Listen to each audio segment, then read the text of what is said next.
Hi, my name is Kat, and today I'm going to be talking about the toxic waste dumping crisis that occurred in Abidjan on August 2006. To go over what I'll be talking about today, I'm going to give an overview of the disaster, a timeline, locations of the dump sites, number of those affected, percentage of reported ailments, cleanup efforts, the impact on residents today, and a summary. The objective of this assignment is to give an overview of the Trafigura health disaster in Abidjan, Ivory Coast. On August 19, 2006, over 500 tons of toxic waste was dumped near Abidjan by the Probo Koala, a ship manned by the Trafigura Oil Trading Company. To give a timeline of how the waste ended up in Abidjan, we have to go back to December 2005 when two Trafigura employees were emailing back and forth about buying a consignment of coca naphtha. This is basically a byproduct of oil refining, and it can be processed into fuel and gasoline to be sold. And they expected to make a very, very large profit off of this refined oil. So in July of 2006, the Provo Koala arrives in Amsterdam to offload the waste.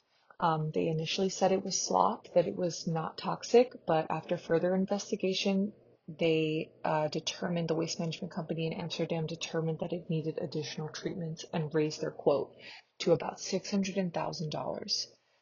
So they didn't like this price. So in July and August of 2006, they go to various different countries in Africa to offload the waste, including Estonia, Togo, Lagos, and Nigeria. They all refuse. And that brings us to the Ivory Coast when Campaign Tommy agreed to dispose of the waste. They're a waste management company, and they did it for $17,000. On August 20th, 2006, residents of Abidjan wake up to a horrible smell, something similar to sulfuric acid. It, some people described it as rotten eggs, and they report various medical symptoms, which we'll talk about in later slides. On August 28th, an emergency response is initiated by the Ivorian president, and the city is now in a state of emergency. And a lot of people are frantic to get medical treatment and seek help because they're waking up to burning, itching, nosebleeds, and the residents are pretty confused. And at this point, no one really knows what's going on. In January of 2007, it's reported that 100,000 people sought medical treatment at the time once the dumping took place, and many reports have found that causal link directly related to the waste that was dumped. In Trafigura on February 2007, they reached a settlement of $195 million. This is the map of Abidjan, and when the purple koala first came, it came through the port of Abidjan. This is not actually where the dumping took place. The waste management company took it to various locations within Abidjan, including Vridi, Abobo, and Akwedo, as well as Kamasi. Each of these locations, highlighted in yellow and blue, they're highly residential neighborhoods, and I want to highlight that hospitals, schools, residential areas were very close to the dumping sites, which is why people were feeling such intense symptoms that even resulted in death and hospitalization for some. So, of those affected, it resulted in 15 deaths, 69 hospitalizations, and over 100,000 people seeking medical treatment. This is specifically for poisoning. So when they went to these facilities, they were opening up a bunch of different makeshift tents so people could get looked at because they knew something was going on, but they didn't exactly know what until about a week after they realized that toxic waste was dumped on their soil. The primary route of toxicity here was inhalation. So when the residents woke up, they were inhaling the toxic waste, which contained sulfuric acid and hydrocarbons, which we know is extremely toxic when inhaled. So this is about 5% of Abidjan's total population that was affected by the dumping.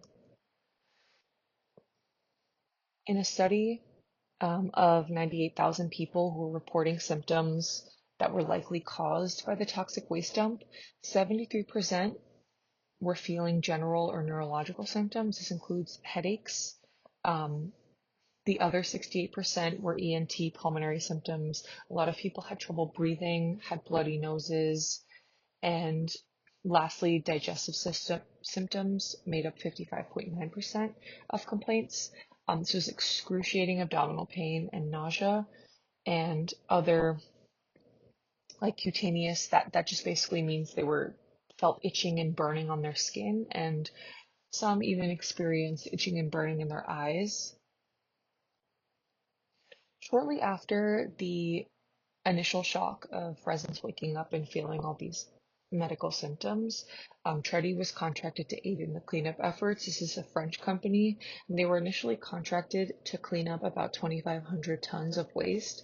But by the beginning of 2007, nearly 9,000 tons of toxic waste were removed. So you can see from 2006 to 2007, this is the beginning of 2007, there was a very steep jump in the amount of waste that was removed that can be directly attributed to Trafigura's toxic waste dumping, because it was in over 18 sites in and around Abidjan. So what is the impact on residents in Trafigura today?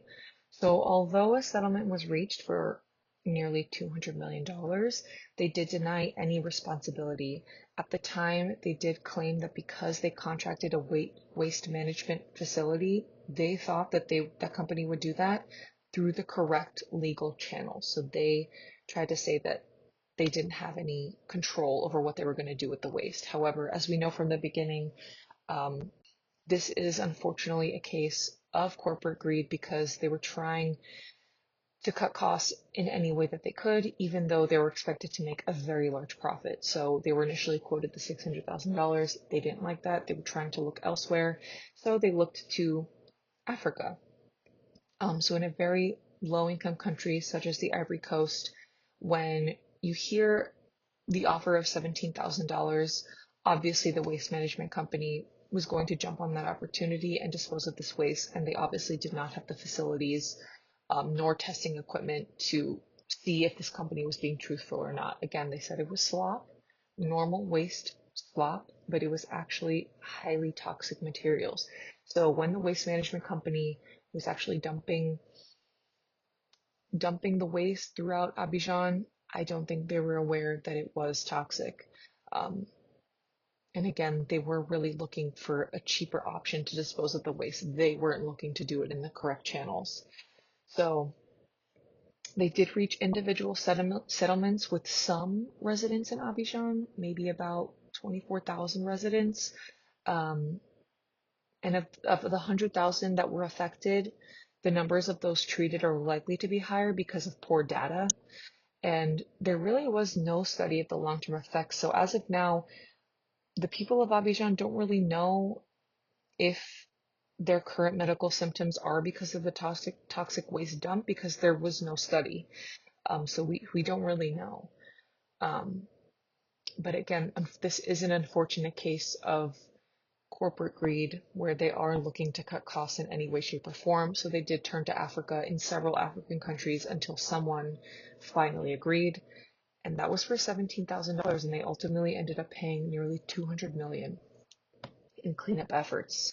So to sum it all up, Trafigura is an oil trading company that brought nearly 500 tons of toxic waste to the port of Abidjan, and when they contracted with a local waste management company, they claimed it was non-toxic, and they disposed of it in nearly 18 dumping sites in Abidjan. This includes residential areas, schools, homes, hospitals, and the residents wake up to a very foul smell similar to rotten eggs and sulfur. People are experiencing nausea, bloody nose, burning eyes. This even resulted in nearly 15 deaths and 69 hospitalizations. That is how bad it was. And they ultimately paid $200 million to the Ivorian government for cleanup efforts and avoided prosecution in the process. This concludes the end of my presentation. If you have any further questions, please let me know. Thank you.